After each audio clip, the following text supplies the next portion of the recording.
clarity and relief.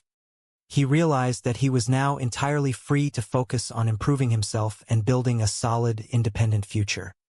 The festive music was gently lowered, and a quiet, contemplative mood settled over the gathering.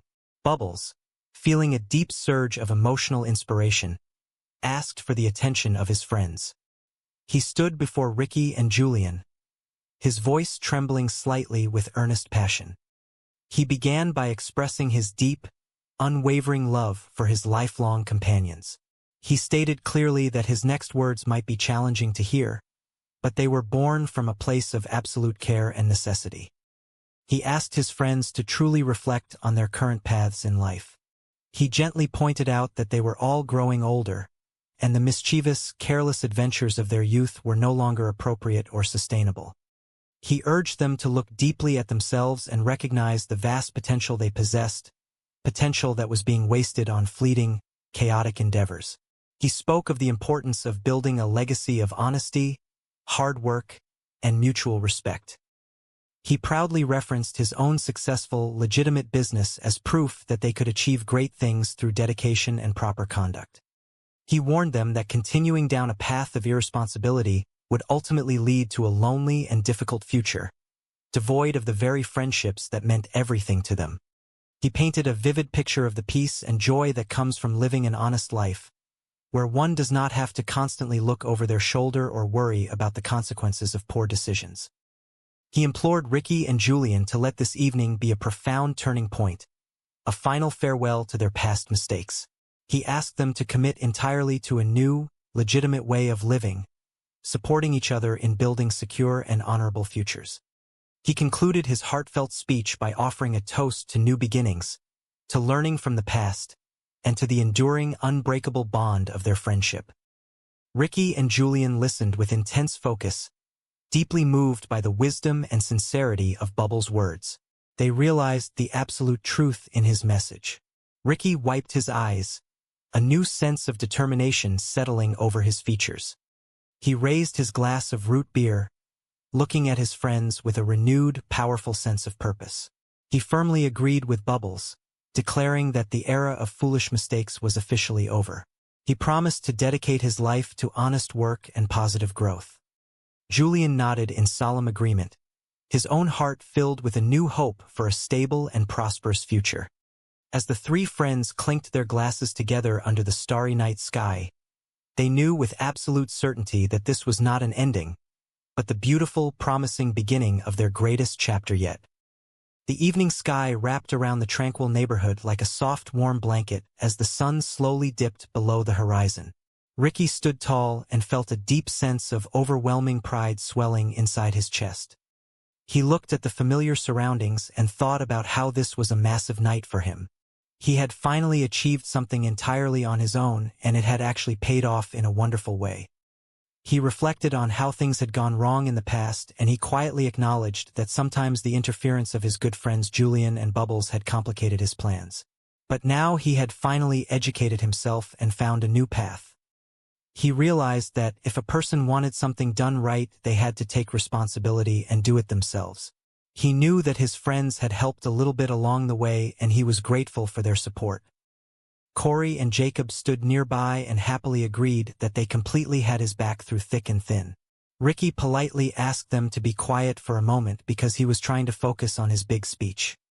He proudly thought about the incredible backdoor deal he had arranged with one of the local botanical dispensaries in the city of Halifax. He smiled as he thought about the cash money he was going to earn. He felt like his struggles were finally over and he had successfully achieved his long-awaited dream. He knew that Julian and Bubbles were probably going to be a little surprised and maybe even slightly upset if they found out about his secret agricultural project.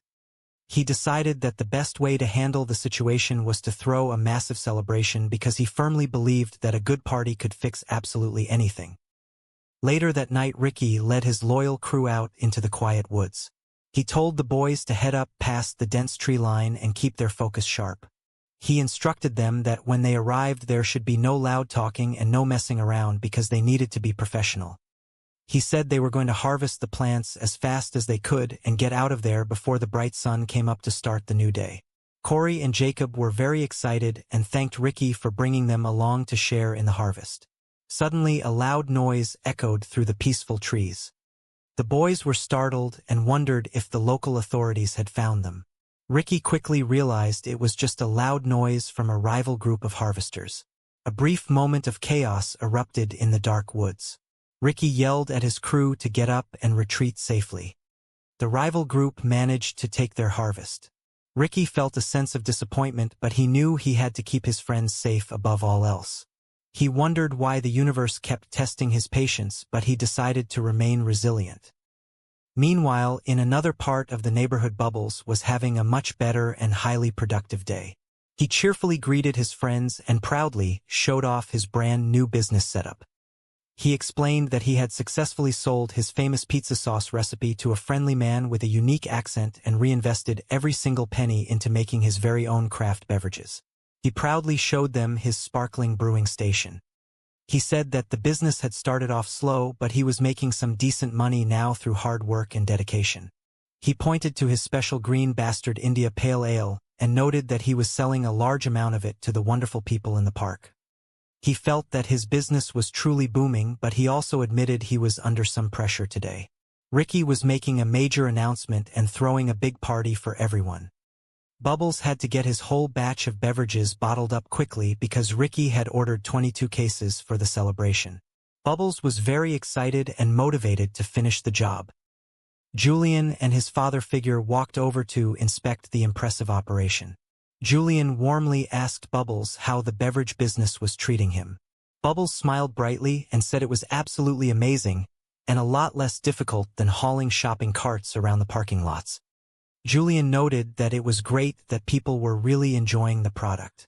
Julian then mentioned that he had been thinking about a new business idea. He suggested that Bubbles could make a special sports beverage with Julian's name and face on the label. He thought they could call it Muscle Man to appeal to fitness enthusiasts. Bubbles chuckled and said that was a funny idea and he might be able to do something like that in the future. Julian then turned his attention to the financial side of things and asked Bubbles what his sales were like and if he was making a good profit. Bubbles hesitated for a moment because he could see exactly where the conversation was heading. He knew that since he was making money, Julian was suddenly very interested in becoming a partner in the beverage business.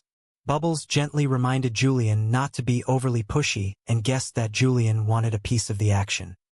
Julian calmly explained that he just wanted to make sure Bubbles was doing the right thing and that nobody was taking advantage of him. Julian asked if Bubbles knew the valuation of his company and his profit margins on his weekly sales. Bubbles laughed and told Julian not to use fancy television show business terms on him because he also watched business shows and understood what those words meant. Julian sighed and admitted that he was facing some difficult financial times. He explained that he was trying to live a legitimate lifestyle, but he was finding it very challenging without a steady income. He shared a story about having a movie night with a lovely woman the previous evening and feeling embarrassed because she had to purchase the popcorn. Bubbles gently reminded him that going out to the movies was very expensive and suggested staying home instead. Julian clarified that they were watching a movie in his own home and he simply could not afford microwave popcorn. He confessed that his situation was quite bad. Bubbles felt a wave of compassion for his longtime friend and generously offered him some money to help out. Julian initially felt proud and said he did not want charity, but Bubbles insisted because he cared about him. Julian gratefully accepted the help and promised to repay the kindness. Across the park, Ricky was dealing with his own unique set of challenges. He was trying to take care of a stray animal that had a minor scratch, and the situation was driving him a bit crazy. A friend noticed that Ricky had a bandage on his arm and asked what had happened. Ricky explained that he had been spending a lot of time with his wonderful girlfriend Susan over the past 4 or 5 months, and it had been a great experience. He realized how much he truly missed having someone special to share everything with. He admitted that relationships required effort, but the emotional connection was the best he had ever experienced in his entire life. He said the relationship inspired him to get back into good physical shape. The friend listened patiently and felt genuinely happy for Ricky. The friend thought it was very healthy for Ricky to have a supportive partner